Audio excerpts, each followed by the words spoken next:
you are thinking about the fact that you want to make your business investor ready at any time, it means that from day one, you need to put certain things in place. Because the reality of it is that when investors do come in to you to look at you, nobody wants to invest in a business where they're going to be exposed to liabilities. A business that has conducted itself profitably but also ethically is very, very attractive. Because at the end of the day, regardless of how much money, regardless of how profitable you are, if you haven't imbibed certain principles in terms of how your business is run, you're at the end of the day going to crash, just as Larry has said. So, in fact, when investors start to look at a business and see the way the business is already put together, they themselves can tell that, look, there's sustainability. Okay, remember what Larry said, sustainability. This business is putting itself in such a way that there will be sustained profitability. So the question then becomes, okay, from an SME perspective, what are the things that I even need to be thinking about from corporate governance? And when you say that, when you think of a company, or if you even say, okay, I don't know what I am now. I don't even know whether I want to incorporate a company. I don't even know. But the first thing that at least you must be thinking about is structure. So, and I'd say, I'm going to borrow from one of my friends who usually calls it the 5 S's. Okay? So the first thing is structure. What kind of structure do I want to put in place? Corporate. Do I want to be a limited liability company? Okay, if that is the case, I'm going to go and incorporate a company. When I incorporate a company, do I also want to make sure that I am responsible from a tax perspective? Because a lot of people just think taxes, oh, no. And you don't realize that when you incorporate a company, you give yourself tax responsibility immediately. Because companies are supposed to be paying what? Companies' income tax. Okay? So you give yourself tax responsibility immediately. That means that you need to go and have tax registration. Okay? Now, in terms of structure as well, there's a corporate structure in terms of what entity do I need to incorporate. There's also, okay, when you think about a company, first thing, oh, who are the shareholders of the company? Oh, what's the board? What should my board be like? And I know that many people, when they start a company and they're just looking for money, because they have a fantastic business idea, all they're thinking about is, oh, who's going to give me money? Who's going to give me money? And you haven't even thought about this money that somebody is even giving to you. What is this money? Because that's, we start getting into problems. The question then becomes, when this person gave me this money, what was it for? Was it debt? Was it equity? My brother, my sister, my uncle, my auntie, everybody. Because at the end of the day, when that business starts doing it very well, everybody's going to want a piece of the pie. Okay? And then that's when there'll be fights, and somebody will say, someone that you thought was just giving you money on the side becomes a co-founder and wants to have a massive stake in your business. So you must understand, okay, structure, business entity. Okay, this money you are giving to me, are you a shareholder? Is it debt? What are you giving to me? Okay? So you must, in picking your board, think, what value? What are these people going to bring to the table? Because at the end of the day, are you going to sit down at the board meetings and be talking about family meeting? That's not what you're doing. You can't say that you are doing corporate governance. If you are a serious business person, the first thing you should be thinking about is, okay, my own personal account is my personal account, but my business account is my business account. And then, thank God today for technology. There's all you have to do is, please, anyone who is afraid of technology is not ready to do a business. So, because today, there's all kinds of fantastic accounting software that's so easy to use. Can generate simple invoices, make sure numbers are going in. Take the time to put the things that you need to do. Filling numbers. Do things properly. Don't run away from accounts. Learn up about how to use a particular accounting software, but start keeping your books. You must keep your books, because if you don't keep your books properly, you're not making yourself investor ready. You're not. There's nobody that is going to look at you and think they want to do business with you at all. Now, another thing again, okay, yes, so we talk about having standards, consistent policy, structure. Because a lot of people say, oh, they have directors, because they want to incorporate a company. They feel their mother, their brother, and their sister, their father, everybody, they put them as directors. At the end, I have directors. They've ticked the box. Okay, are you having board meetings? And when you have board meetings, how do you have those board meetings? What do you say at those meetings? When you have those board meetings, do you take minutes of those board meetings? How often do you have board meetings? What is being discussed? And all of these things are very important for somebody who is serious, because the moment you start a business, as I said, don't wait until when you say, oh, I have so much money. Oh, now, oh, I think I've conducted myself and I've shown that in 1 year I was able to have sustained profitability. And at the end, that means that now an angel investor should come and invest in me. So you then start to find that, look, you need to organize yourself properly. Who is the MD of the company? Who's the chairman of the company?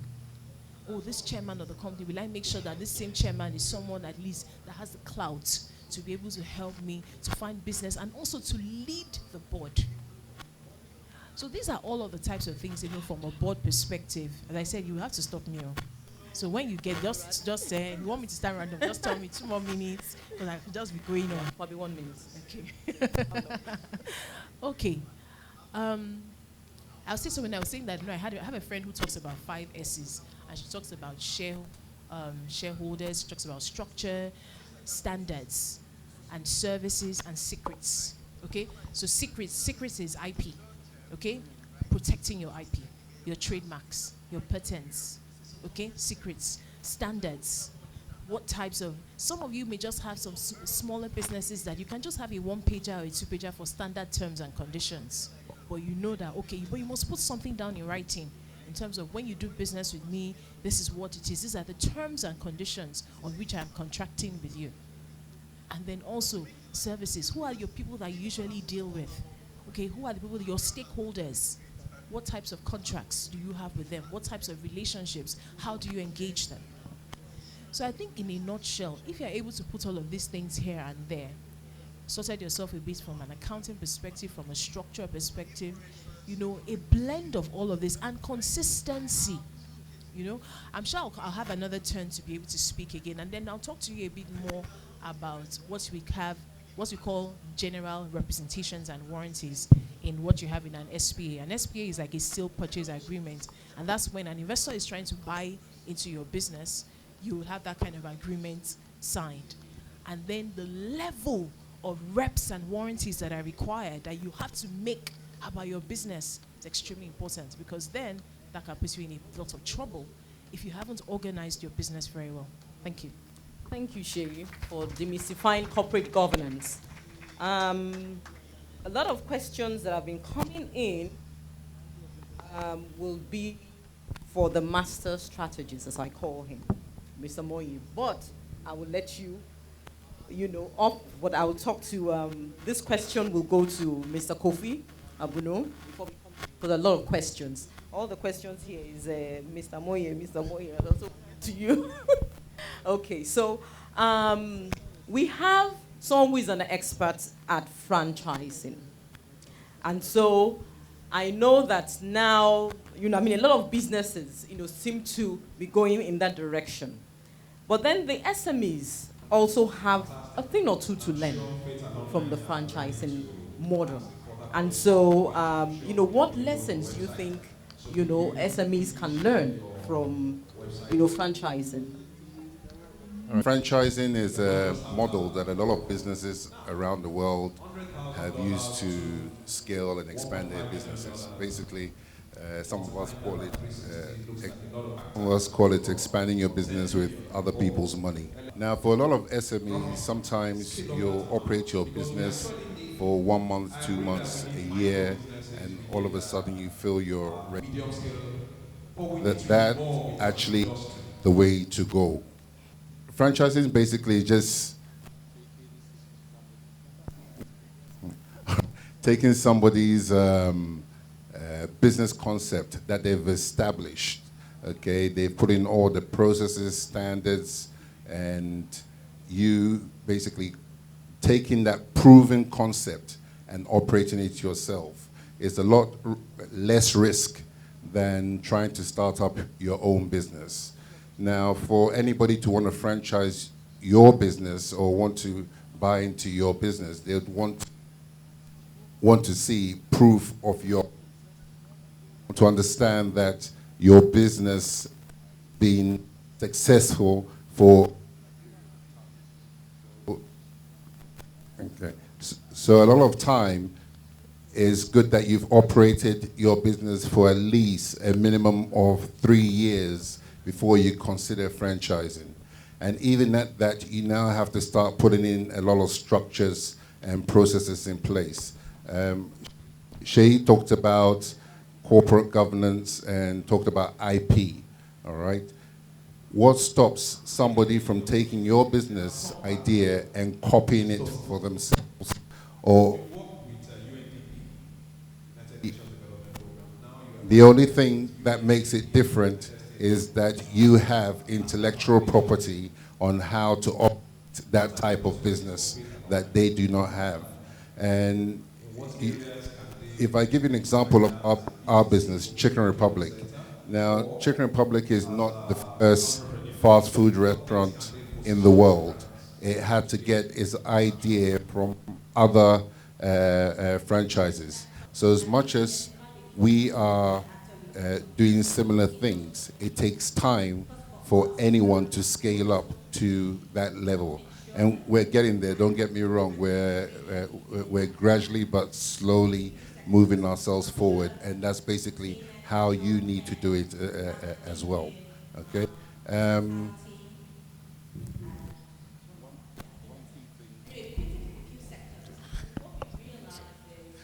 Hello, okay. One key thing for franchising is that you've got to make sure that you've got the structure in place to support franchising, okay? There's different types of models. You might want to say somebody wants to take your franchise, and so he wants to open up a shop in Victoria Island, for example. Somebody else wants to take your franchise, but he wants to take a territory like the whole of Abuja, okay? And there's some people that might visit you from another country and says, okay, I want to take the franchise for the whole of Ghana. The one who wants to take for VI only is what we call an individual franchisee.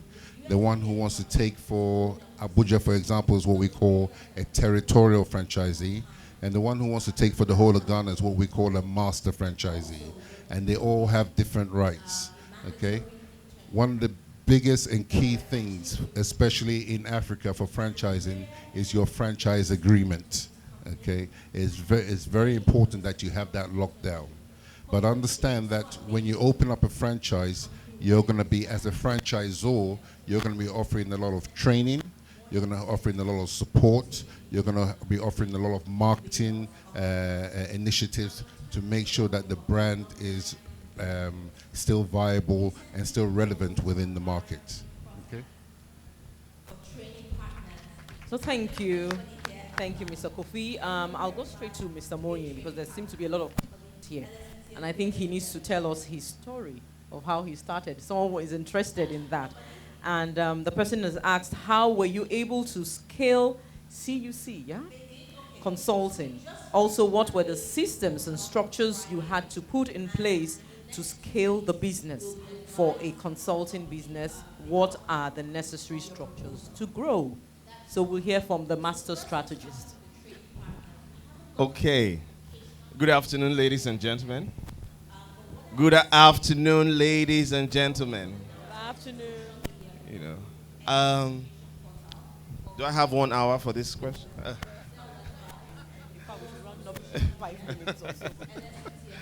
Okay. So very quickly, the CUC consulting story. Come January next year, we'll be 13 years old, and growing. We have local branches now. We are also abroad, and it's growing. Now, it's not an easy business because what are we offering? It's not a product. It's not tangible. It's a service, right?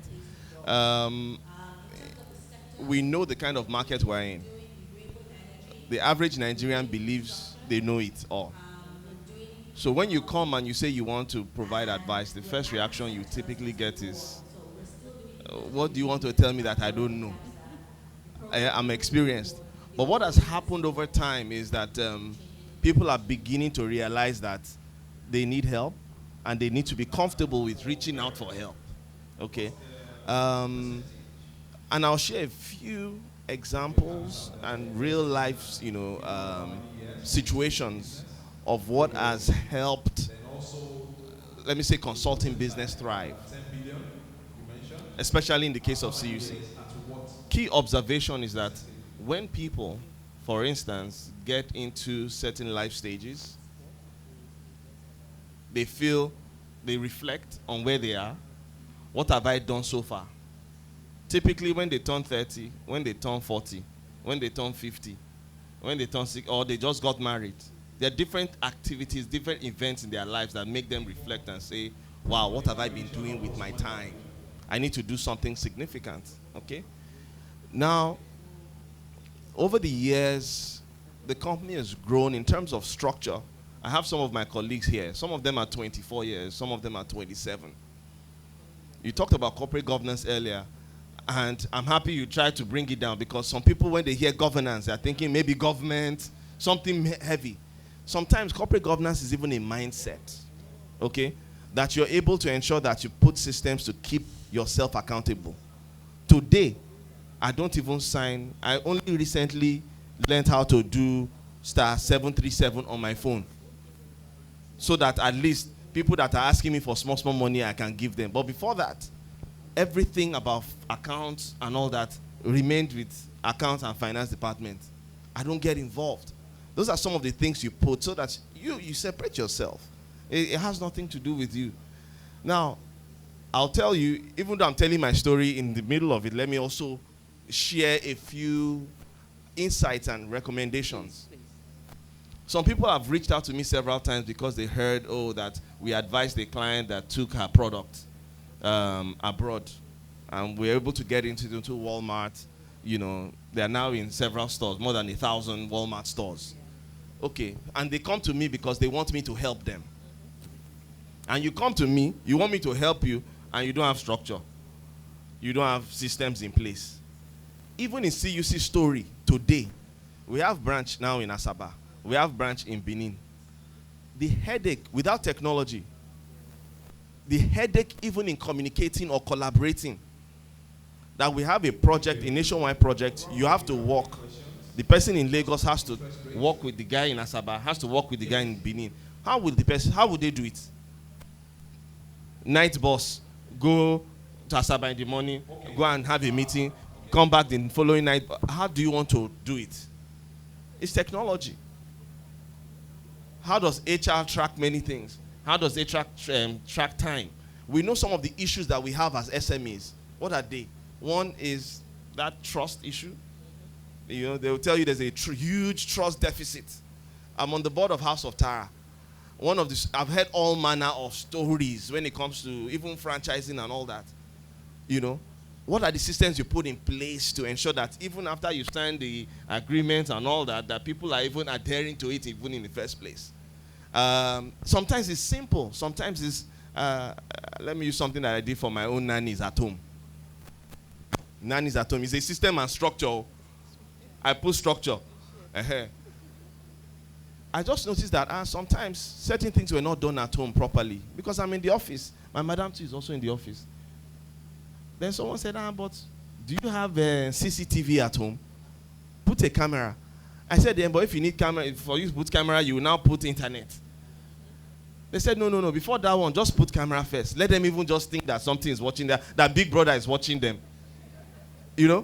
By the time they put camera, one day, the food did not taste good in the house. We said, why is there no salt in this thing? They said, God, we know if it taste down. Camera, they look us.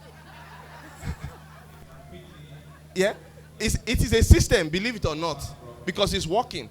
Before, they would have finished half of the pot in tasting it. Now, they didn't even taste it at all because Big Brother, they watch them. So there are little things that you do, that will work for you. And what works for John may not work for Jane. So if you go and you just copy Chicken Republic 100%, it may not work for you. Do you know what they are using today is a result of how many years? You have learned so much. There's a time I was talking to someone in Chicken Republic back in the days, almost 10 years ago, and they told me that just from point A to point B, the chicken that they're expecting will reduce by 50%. And even the driver will tell you that he doesn't know what happened. Everybody in the chain will tell you they are not aware of what happened. But I'm sure that you have learned a lot of things by now, and you have fine-tuned your system. But you may go and copy what you heard from that person. And then when your face falls down flat, you'll be wondering what happened. So for the person that wants to know about consulting and service business, it's not easy because it's people-centric. The biggest problem you have with people businesses is capacity. You have to train a lot. The other downside to it is that when you train, the story you hear is that people go. I share a popular story when I was in telecoms where we trained a lot of engineers. We sent them abroad, and all of them sent me postcard when they got there. You know, sir, you have done a lot for us. God will ever bless you. And, after all the things, but we're not coming back. Yeah? So that's one of the downsides. But does it mean that you don't train anymore? No. Because what tends to happen is that the more you train, in fact, sometimes when you tell them, oh yeah, let me train you so that you can go, it's apprenticeship. That's when you notice that they don't want to go again. Because they are afraid of going somewhere that they will not continue to develop. So sometimes you want to embed certain philosophies and certain cultures. So that if you live here, your learning ends. Okay? There's so much I can talk about, but maybe I can answer more as I hear some of these questions. Thank you. Thank you so much, Ms. Monye. Thank you. Well, we're actually running out of time, so I would probably ask, how can business prepare itself to be listed on the growth board? And what are the listing requirements? I think that's the key thing here. What are the listing requirements for SMEs? Okay, thank you. The first and most important thing is to have an advisor. A lot of people don't, like he said, a lot of people don't like, come and advise me. What are you telling me? But you need an advisor to first dimension your business. He will dimension your processes. He will dimension how you have borrowed, how you raised debt. This debt that you have raised, is it sustainable? It will dimension your structures, your services. How do you scale up? How do you scale up where people, you're growing with people, you can't be there. And like he said, communication is an issue. It's easy to run a small team because the owner drives the motivation. That motivation in this room, I can ensure it. I'm seeing you, I can ensure it. The moment you cross boundaries, territories, then you have to rely on other people. You have to replicate yourself in other people. So, like I said, the first important thing is to have a consultant, an advisor who will tell you, one, this is what you are doing well. These are the things you need to put in place. The second other thing to consider when you want to list speaks a lot about training and corporate governance ethics. And I always separate ownership from mine. He said a very typical example, right? And I will allude it to Dangote himself. Dangote once said that when he started business early, he went to the bank and he withdrew $10 million, that he wanted to know how $10 million feels. He can't do that now. He cannot remove money from his business and take it home. He can't. He doesn't have the authority. Those are the kind of structures and systems that come into place where you move you have clear lines of accountability and responsibility. Now, to be able to see yourself listed, for me, what it drives more of listing is someone is looking at you and ensuring that you are regulated. I know we don't like the term regulator, but it's also a way to make yourself accountable. What are they looking for? They're looking out for one. She spoke about legal structures. First of all, you have to be moved from private to be a public limited liability company. Those are one of the conditions for listing, right? You have to have financial reports, 3 years at most times or 2 years. But you must have financial report that tells your success story, how you have grown, how you intend to grow. Effective management. So you have to have a good team structure. Even a small thing as having a functional website is part of the listing rules. You must have a website that people can able to contact and see you. The other things revolve around the size of the business, which is a bit different, but I can share that. You can be a startup.